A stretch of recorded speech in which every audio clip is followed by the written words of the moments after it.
ভাবিনি হুট করে সব স্বপ্নের মুখোমুখি বাস্তবতা বলার ছিল যে অনেক, শোনার ছিল না কেউ কোনো কথা।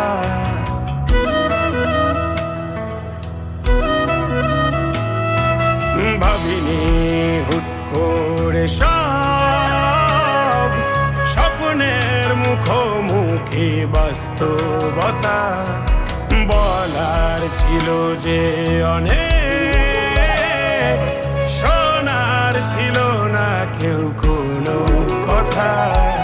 কবে কি কিভাবে ভাবছে সে কথা বলবো কাকে? কিছু